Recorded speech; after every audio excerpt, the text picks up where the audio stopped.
Ơi,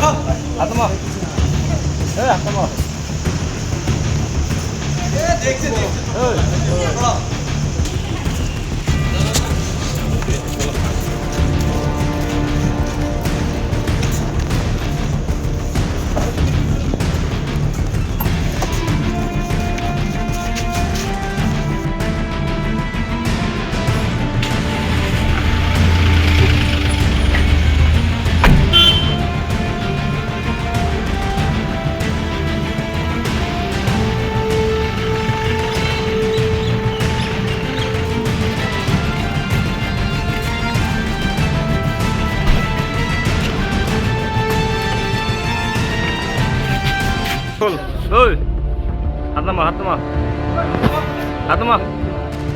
Ơi, hạt nama. Ơi.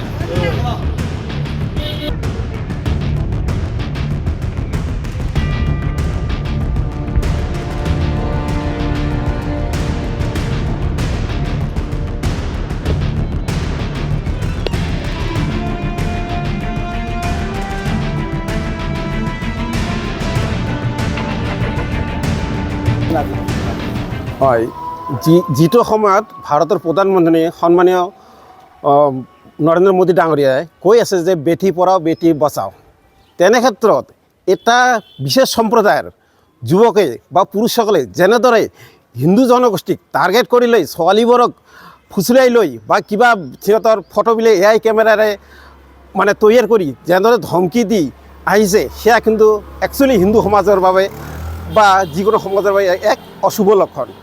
এই ক্ষেত্ৰত আমি দাবী জনাইছোঁ যে উক্ত ল'ৰাজন হ'ল আমাৰ বিন্দাছৰা পাৰ্ট 2ৰ আমজাৰুল হক, এনেকুৱা ধৰণৰ নাম। গতিকে এই আমজাৰুল হক যিহেতু ছোৱালীজনী নাবালিকা, গতিকে মই প্ৰশাসনক বা অসমৰ মুখ্যমন্ত্ৰী মহোদয় আহ্বান জনাইছোঁ অতি শীঘ্ৰে সেই আমজাৰুল হকক কৰায়ত্ব ইতিমধ্যে কৰিলে। গতিকে আমি বিচাৰোঁ যে দৃষ্টান্তমূলক শাস্তি প্ৰদান কৰিব লাগে, অন্যথা কিন্তু আমি গণতন্ত্ৰ আন্দোলনৰ কাৰ্যসূচী ল'বলৈ বাধ্য হ'ম। এনেকুৱা ধৰণৰ ঘটনাৰ সঘনাই গোলগঞ্জত ঘটি আছে, কি ক'ব?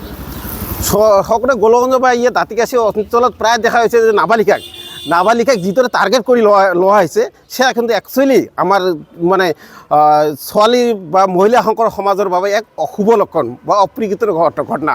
গতিকে আমি আহ্বান জনাইছোঁ যে প্ৰতিখন থানাৰ অন্তৰ্গত প্ৰতিখন থানাই বা শিক্ষা অনুষ্ঠানবোৰে এনেকুৱা এটা মানে চেল খুলিব লাগে, যিটো তাক আদৰ্শভাৱে ল'ৰা ছোৱালীক বা শিক্ষকসকলক জ্ঞান দিব লাগে।